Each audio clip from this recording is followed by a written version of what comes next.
हमारे समाज में सांपों को लेकर कई तरह के अंधविश्वास और भ्रम फैले हुए हैं। हमारा समाज बॉलीवुड फिल्में इनको कम करने की बजाय बढ़ाने का काम करती है। तो आज की इस वीडियो में हम सांपों से जुड़ी मान्यताओं और अंधविश्वास को वैज्ञानिक दृष्टिकोण से परखेंगे। सांपों से जुड़ी हमारी प्रथम मान्यता है कि सांप दूध पीते हैं। तो क्या वैज्ञानिक दृष्टिकोण से यह सही है? इसका जवाब है नहीं।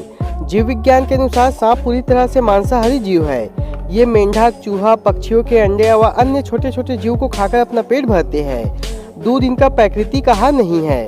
सपेरे को भी सांप को दूध पिलाना होता है तो वो उन्हें भूखा प्यासा रखते हैं। भूखे प्यासे सांप के सामने जब दूध लाया जाता है तो वो इसे पी लेते हैं। लेकिन यह कभी कभी सांप की मौत का कारण भी बन जाता है, क्योंकि कई बार दूध सांप के फेफड़े में घुस जाता है, जिससे उसे निमोनिया हो जाता है। सांपों से जुड़ी दूसरी मान्यता है कि सांप अपने साथी की मौत का बदला लेते हैं। हमारे समाज में एक ऐसा अंधविश्वास है कि यदि कोई मनुष्य किसी सांप को मार दे तो मरे हुए सांप की आंखों में मारने वाले व्यक्ति की तस्वीर उतर आती है, जिसे पहचान कर सांप का साथी उसका पीछा करता है और उसको काटकर वह अपने साथी की मौत का बदला लेता है।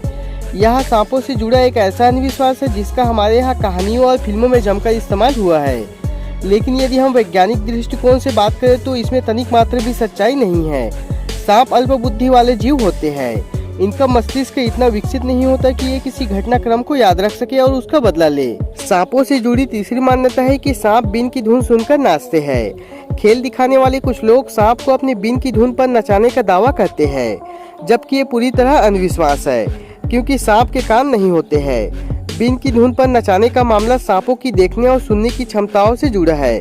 सांप हवा में मौजूद ध्वनि तरंगों पर प्रतिक्रिया नहीं दर्शाते, पर धरती की सतह से निकले कंपनों को वह अपने निचले जबड़े में मौजूद एक खास हड्डी के जरिए ग्रहण कर लेते हैं। सांप की नज़र ऐसी है कि वह केवल हिलती डुलती वस्तुओं को देखने में अधिक सक्षम होते हैं, बजाय स्थिर वस्तुओं के। सपेरे की बीन इधर उधर लहराता देख नाग उस पर नजर रखता है और उसके अनुसार ही अपने शरीर को लहराता है, और लोग समझते हैं कि सांप बीन की धुन पर नाच रहा है। सांप से जुड़ी चौथी मान्यता है कि सांप मणिधारी होते हैं। फिल्मों और कहानियों में आपने एक न एक बार जरूर सुना होगा कि सांप के सिर के ऊपर एक चमकदार, मूल्यवान और चमत्कारी मणि होता है।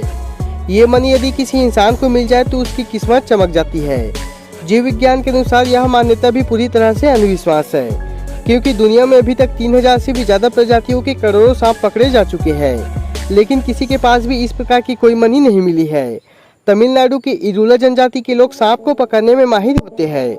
वे भी मणिधारी सांप के होने से इंकार करते हैं। सांप से जुड़ी पांचवी भ्रम यह है कि सांप के दोनों सिरों यानी कुछ सांपों की पूंछ पर भी मुंह होते हैं। कभी कभी जेनेटिक चेंज की वजह से ऐसे सांप तो पैदा हो जाते हैं जिनके एक सिर के जगह दो सिर होते हैं। ऐसा इंसान सहित धरती के किसी भी प्राणी के साथ हो सकता है, लेकिन ऐसा कोई सांप नहीं होता जिसके दोनों सिरों पर मुंह होते हैं। कुछ सांपों की पूंछ नुकीली न होकर मोटी और ठूंठ जैसी दिखाई देती है। चालाक सपेरे ऐसे सांपों की पूंछ पर चमकीले पत्थर लगा देते हैं जो आंखों की तरह दिखाई देते हैं, और देखने वालों को यह लगता है कि सांप के दोनों सिरों पर मुंह है। इस सांप की पूंछ पर सिर के जैसी होने के कारण दोनों सिरों पर मुंह होने का आभास होता है। सांपों से जुड़ी छठवीं भ्रम यह है कि सांपों की उम्र 20-25 साल होने के पश्चात वे हवा में उड़ने लगते हैं। आपको बता दें कि सांपों की किसी भी प्रजाति में उड़ने का गुण नहीं होता है, लेकिन भारत और दक्षिण पूर्वी एशिया के वनों में एक ऐसा सांप पाया जाता है जिसका नाम फ्लाइंग स्नेक है। हालांकि इनमें भी इनके नाम के अनुरूप उड़ने का गुण नहीं होता है, लेकिन इनमें अन्य सांपों से अलग एक विशेष क्वालिटी पाई जाती है। ये फ्लाइंग स्नेक अपना अधिकांश समय वर्षा वनों के ऊंचे पेड़ों पर बिताते हैं। इन सांपों को जब एक पेड़ से दूसरे पेड़ पर जाना होता है तो यह अपने शरीर को सिकोड़ कर छलांग लगा देते हैं। जब ये सांप उछलकर एक पेड़ से दूसरे पेड़ पर जाते हैं तो ऐसा प्रतीत होता है जैसे ये उड़ रहे हो।